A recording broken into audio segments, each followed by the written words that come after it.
Namasté. Bienvenue sur le site Bougourou Mario. Les gens m'ont demandé pourquoi je disais toujours Namasté au début de chaque intervention vidéo. La réponse est simple. Namasté signifie je reconnais le Dieu en toi ou je salue le Dieu en toi. Voilà pourquoi au début de chaque satsang est prononcé le mot Namasté. Certains y ajoutent d'autres formules, mais je m'en tiens à celle-ci. Aujourd'hui, très beau sujet, une question qui m'a été posée. Est-ce que l'Advaita Vedanta, la voie directe, est une voie mystique? Et moi-même, suis-je un mystique? La réponse, c'est non, catégoriquement. L'Advaita diffère de la voie des mystiques, pour de nombreuses raisons. Si l'on regarde sur le net, par exemple, la définition du mot mystique ou mysticisme, c'est ce qui appartient plutôt aux religions dites du livre, c'est-à-dire le judaïsme, la chrétienté et l'islam. Le mysticisme est une voie très différente de celle de l'Advaita Vedanta. Le mysticisme est un ensemble de croyances, de dogmes et de pratiques, c'est-à-dire de rituels et de cérémonies extérieures et publiques, se donnant pour objet une union intime de l'homme et du principe divin. Les mystiques forment une classe à part dans la plupart des trois grandes religions dont je viens de faire l'énonciation. C'est-à-dire que dans chacune de ces religions, il y a une branche mystique. Les mystiques sont des êtres très intériorisés. Ils jugent particulièrement de la prière et de la contemplation, mais aussi de la méditation, ne l'ignorez guère. Ils en usent à profit dans le but de s'unir à Dieu. C'est un but d'union. Le mystique est en amour avec le divin. Le mystique vit pour l'adoration et la glorification du Dieu auquel il a donné un nom, une forme, une image, peu importe. C'est là son but. Son but est de se fondre dans le divin, de ne faire qu'un avec lui, mais par union. Comme on dit d'un couple, un homme et une femme qui ne font maintenant plus qu'un. Mais ils demeurent en principe tout de même séparés. Ils peuvent avoir un seul amour, un seul être, une seule conscience, une seule raison de vivre, les mêmes buts, mais ils demeurent deux êtres complètement indépendants. Même si parfois ils peuvent communiquer par le regard sans prononcer une seule parole, à tel point ils sont intimes, ils demeurent quand même deux êtres indépendants. Ce que l'un mange ne nourrit pas l'autre, et vice-versa. Le mysticisme est donc une voie d'union à Dieu, une voie merveilleuse, une voie très profonde, une voie très attirante pour certaines personnes. Et je ne la critique nullement, croyez-moi. Il y a des gens qui sont nés pour être des mystiques, qui sont capables d'une adoration et d'un amour sans borne envers le divin, au point de s'unir à lui et d'essayer de ne faire qu'un avec lui. L'Advaita Vedanta diffère puisqu'il ne s'agit pas d'une voie d'union, mais plutôt d'une voie d'identification. C'est tout à fait différent. Plutôt que de s'unir à Dieu et de ne chercher qu'à faire qu'un avec lui, nous nous identifions à Dieu. Voilà la différence. Il n'est pas question de croyances, de dogmes, de rituels, de pratiques quelconques, de cérémonies extérieures. Il est plutôt question d'un transfert d'identification. Plutôt que de nous identifier au corps, au mental, aux émotions, à la conscience individuelle, il se produit un transfert d'identification avec la conscience universelle, la conscience du tout, la conscience qui est un, qui est une. Voilà l'identification recherchée. Et c'est possible, c'est vraiment réalisable. C'est ce que nous enseigne la voie directe. Il y a un grand chemin à faire, évidemment, un grand chemin à parcourir avant d'y arriver. Il y a beaucoup de connaissances à acquérir. Quand je dis connaissances, je parle d'expérience directe de l'être. Nous sommes lui. Nous sommes Dieu. Nous sommes le divin. Voilà la réalité que nous enseigne l'Advaita Vedanta et la voie directe. Voilà la vérité que nous pouvons découvrir, c'est-à-dire en enlevant l'ego, en enlevant l'identification au moi, en enlevant l'identification à nos objets personnels, aux gens qui nous entourent, à nos désirs et nos peurs, et surtout à notre histoire personnelle.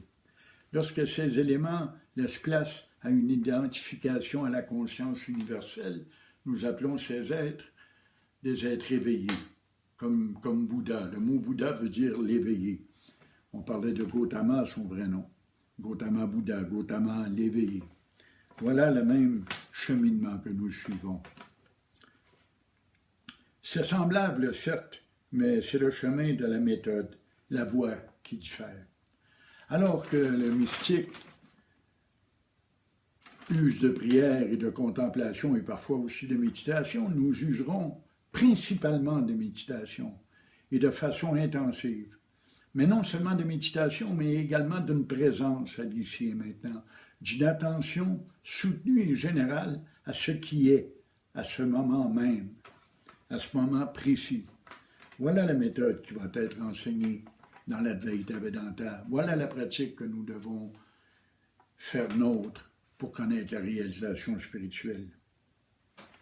Donc, le mystique cherche à s'unir à ce qu'il considère comme un mystère. Il le considère comme un mystère dans ce sens qu'il croit ne jamais pouvoir le connaître réellement. Il peut acquérir un certain savoir concernant Dieu, mais il considère qu'il ne peut le connaître, car il est un être impénétrable, il est le grand mystère de l'univers. Dans l'Advaita Vedanta, nous faisons de ce mystère notre propre identité. Nous devenons ce qui semble à nos yeux de profanes si mystérieux et si inconnaissable. Le jnana, c'est-à-dire le chercheur spirituel dans l'Advaita Vedanta, cherche avant toute chose la vérité, la réalité. Les hindous, les grands rishis hindous en sont venus à une conclusion. C'est celle-ci. C'est-à-dire que si une chose naît et meurt, si une chose apparaît et disparaît à un moment donné, elle est réelle, mais elle est réelle pour un temps donné seulement. Elle n'est pas réelle éternellement. Ils ont donc cherché ce qui est et ce qui est toujours et toujours, ce qui a toujours été et qui sera toujours. Pour eux, telle est la réalité, ce qui n'a ni naissance ni mort, ce qui n'apparaît pas et ne disparaît pas, ce qui a nulle cause et nul objet. Voilà ce qu'ils ont cherché, voilà ce qu'ils ont conçu comme étant la réalité, comme étant la vérité. Et c'est ce mystère que nous perçons en devenant ce mystère lui-même, en devenant Dieu. Quel bel enseignement, n'est-ce pas? C'est merveilleux, je trouve ça tellement merveilleux personnellement. Ça nous amène à parler, puisque nous parlons de mystique et de mystère, cela nous amène à découvrir un nouveau mot, le mot transcendance. Transcendant. Il est question de transcendance dans la recherche et dans la quête de l'Advaita Vedanta. La transcendance indique l'idée de dépassement ou de franchissement qui est au-delà du perceptible et des possibilités de l'intelligence, de l'entendement. J'ai parlé dans une vidéo précédente que le mysticisme était une recherche rationnelle de la vérité et de la réalité. Nous apprenons aujourd'hui qu'il s'agit d'un dépassement de l'intelligence et des possibilités de l'entendement humain. Bien sûr, Dieu est beaucoup plus grand que l'être humain que nous croyons être. Dieu est immensément plus intelligent que le petit mental qui nous habite et que nous croyons être, auquel nous nous identifions.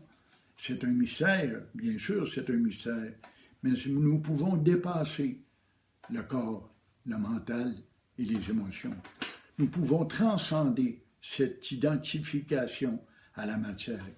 Nous pouvons la transcender, la dépasser et atteindre ce mystère qui est là devant nous et qui nous attend, qui est notre être profond, qui est notre véritable identité. Nous pouvons transcender et dépasser l'intelligence humaine. En fait, je me plais à croire que là où prend fin l'intelligence humaine et les possibilités du mental, commencent les possibilités du divin. N'est-ce pas merveilleux? Là où le regard de l'homme s'arrête, commence le regard de Dieu. C'est ça que je trouve merveilleux dans cet enseignement.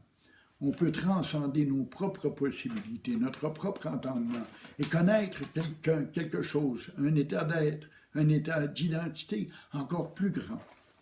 Et c'est effectivement ce qui se produit lors de la réalisation spirituelle, lors de l'éveil. Non seulement notre identification se transporte-t-elle dans la conscience supérieure, dans la conscience universelle, mais notre conscience s'élargit de telle sorte que nous sommes plus grands que l'univers que nous contemplons. Cet univers-là est en nous. Et on en acquiert une connaissance, une compréhension, une vision que nulle autre méthode ne peut permettre d'atteindre. C'est ça qu'il y a de si magnifique dans cet enseignement. Nous pouvons transcender ce que nous sommes. Nous pouvons dépasser l'état du corps, du mental et des émotions. Et ceci a pour effet de chasser la souffrance, de mettre fin aux désirs perpétuels et aux obsessions qui nous habitent. Voilà ce que nous enseigne l'Advaita Vedanta. La transcendance, c'est la voie de l'Advaita Vedanta, la voie directe qui nous conduit à Dieu. Nous ne voulons pas nous unir à Dieu. Nous ne voulons pas trouver un nom ou une image quelconque de Dieu. Nous voulons transcender toutes ces méthodes et être celui en quête de qui nous sommes. Voilà la vérité de l'Advaita Vedanta. Et voilà la vérité qu'ont trouvée les grands riches, les grands maîtres de ce monde depuis des milliers d'années et qui nous ont enseigné au début par l'initiation seulement. Et aujourd'hui, nous en sommes à un nouveau jour, un nouveau monde. Nous atteignons l'âge d'or. Cette connaissance doit être véhiculée à tout le monde, partout, dans tous les domaines, dans tous les milieux. Cette connaissance doit devenir la réalité quotidienne que chaque être humain vit. Cet âge d'or approche, il a déjà commencé, et je veux en faire partie, je veux en être. Je veux être de ceux qui l'enseignent et qui en font la promotion. Vous pouvez vous joindre à moi, évidemment, et pour commencer, devenir un adepte de l'Advaita Vedanta. Vous pouvez également vous abonner à la chaîne Boguru Mario et m'envoyer vos questions à boguru@gmail.com sur Facebook ou sur Messenger. N'ayez crainte d'envoyer vos questions et d'envoyer vos commentaires. Ils sont énormément appréciés, croyez-moi. Et je vais y répondre sans faute, vraiment sans faute. Il vous suffit de suivre les vidéos sur la chaîne et vous trouverez les réponses à vos questions ou des discussions sur vos commentaires. Je vous y invite fortement. À la prochaine.